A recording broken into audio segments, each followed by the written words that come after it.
మన ప్రభువును రక్షకుడునైన యేసుక్రీస్తు నామములో అందరికీ శుభాభివందనాలు. ఈరోజు దేవుని యొక్క వాక్యము న్యాయాధిపతులు 5వ అధ్యాయము 31వ వచనం. ఆయనను ప్రేమించువారు బలముతో ఉదయించు సూర్యుని వలె నుందురు. ఈరోజు ఈ వాక్యం ద్వారా దేవుడు మనతో మాట్లాడుతున్నారు. మనం దేవుణ్ణి ప్రేమిస్తేనంట బలముతో ఉదయించే ఒక సూర్యుని వలె ఉంటామని వాక్యం సెలవిస్తుంది. సూర్యుడు ఉదయించినప్పుడు ఆ సూర్యుని యొక్క ఉదయించి ఆ బలముతో సూర్యుడు ఉదయిస్తూ ఉంటే లోకములో ఉన్న చీకటి అంతా కూడా తొలగిపోతుంది. అలాగే మన దేవుణ్ణి మనం ప్రేమిస్తేనంట మనం బలముతో ఉదయిస్తామంట. అంటే మనలో ఆ బలం అనేది ఆ బలముతో ఉదయించే సూర్యుని వలె మనం ఉన్నప్పుడు మనలో ఉన్న ఆ చీకటి కానీ, పాపము కానీ, శాపము కానీ, అంధకారము కానీ, శపితమైన అనుభవాలు కానీ, ఆ చీకటి సంబంధమైన లోక సంబంధమైన జీవితం అంతా తొలగిపోయి ఒక బలముతో ఉదయించే ఒక సూర్యుని వలె మారతామని వాక్యం సెలవిస్తుంది. ప్రేమైన దేవుని బిడ్డలారా, కనుక దేవుణ్ణి మనం ప్రేమిద్దాం.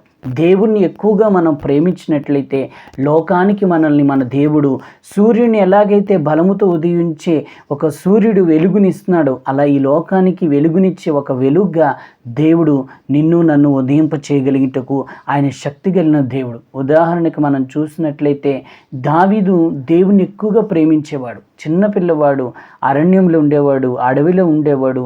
తను ఒక వీణను పట్టుకుని వాయిద్యాలు వాయిస్తూ పాటలు పాడుకుంటూ కీర్తనలు కట్టుకుంటూ అలా గొర్రెలను కాచుకుంటూ జీవిస్తూ ఉన్నాడు. తన జీవితంలో ఎదురైనటువంటి ఎన్నో పోరాటాలు, ఎన్నో చీకటి సంబంధమైన కార్యాలు, ఎలుకబంటి ఎదురొచ్చింది, సింహం ఎదురొచ్చింది, గొలియాత్ ఎదురయ్యాడు. ప్రియమైన దేవుని బిడ్డలారా, వాటన్నిటిని కూడా చంపడానికి దేవుడు దావీదుకి బలమునిచ్చాడు. ఆ బలం ఎక్కడి నుంచి వచ్చిందంటే దావీదు దేవుణ్ణి ప్రేమించాడు. ఆ బలాన్ని దేవుడు ఇచ్చాడు. ఆ బలముతో జయించడానికి దేవుడు కృప చూపించాడు. మనం కూడా దేవుణ్ణి ఎక్కువగా ప్రేమిస్తే ఈ లోకంలో సింహం అయినా, ఎలుకబంటైనా, అది పర్వతమైనా, గొలియాత్ అయినా, ఎంతటి దానినైనా మనం జయించుటకు మన దేవుడు ఉదయించే సూర్యునికిచ్చే బలాన్ని మనకిస్తాడు. మనం చీకటిని జయించగలుగుతాం. ఈ లోకములో ఉన్న చీకటిని, పాపాన్ని, శాపాన్ని జయించాలంటే మనం దేవుని ప్రేమిద్దాము. దేవుని ప్రేమలో వేరుపారి జీవిద్దాము.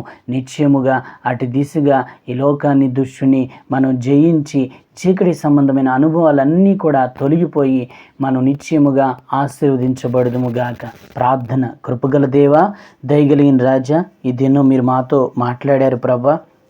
నా తండ్రి, ఆయన్ని ప్రేమించేవారు బలముతో ఉదయించే సూర్యుని వలె ఉంటారని మీరు చెప్పారు నాయన. అయ్యా, పరిపూర్ణముగా నిన్ను ప్రేమించినట్లుగా, నిన్ను సేవించినట్లుగా అయ్యా మీరు కృప దయచి, నీకంటే ఈ మనుషుల్ని ఎక్కువగా ప్రేమించక నిన్నే ప్రేమించినట్లుగా, నీవిచ్చే బలముతో సూర్యుడు ఉదయించినట్లుగా ఈ లోకంలో ఉన్న చీకటిని తొలగించి అయ్యా ఒక వెలుగుకరంగా జీవించినట్లుగా ప్రతి ఒక్క బిడ్డకు కృపనివ్వండి. నీ బలముతో సింహాన్నైనా, దావీదు వలె ఎలుకబంటినైనా, గొలియాతునైనా, ఈ లోకంలో ఎదురే చీకటి సంబంధమైన ఈ లోకంలో ఎదురే ప్రతి శోధన, ప్రతి బాధ, ప్రతి బలహీనతను ఎదిరించుటకు, నిన్ను ప్రేమించి బలం పొందుకుని సూర్యుని వలె ఈ లోకంలో ఉదయించుటకు ప్రతి ఒక్కరికి కృపనిచ్చి బలపరిచి ఆశీర్వదించమని యేసు నామమున అడుగుచున్నాం తండ్రి. ఆమేన్.